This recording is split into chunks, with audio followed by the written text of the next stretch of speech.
These are the contents of one of the aid bags that would have been used by a medic in Vietnam in 1960 through probably 75 through the end of the war.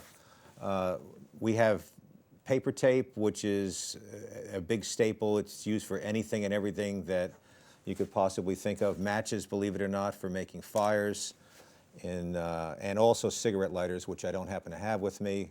Zippo lighters were a big thing. This is what I lived by. This is a liquid called Benzalkonium Chloride.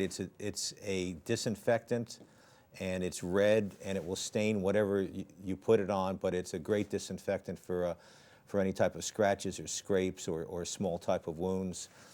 We used to carry large numbers of surgical instruments, even though in the field we couldn't really use them that much. Bandaging scissors, small scissors, forceps for pulling out shrapnel. These are the type of bandages that the individual soldier would carry with them, strapped to their pack. We usually carried a number of those.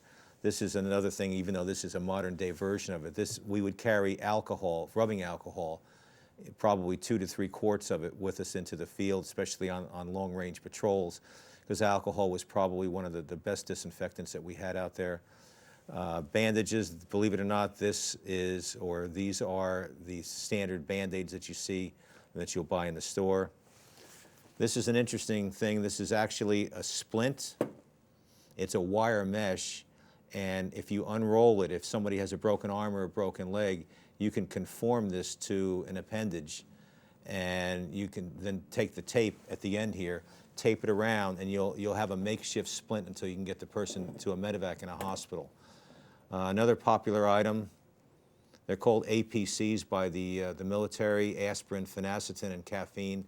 They are in fact aspirin, and we use this a lot. In fact, what we would do is go out to the Montagnard villages and give this to the older people that had bronchitis, bursitis, anything that you could think of.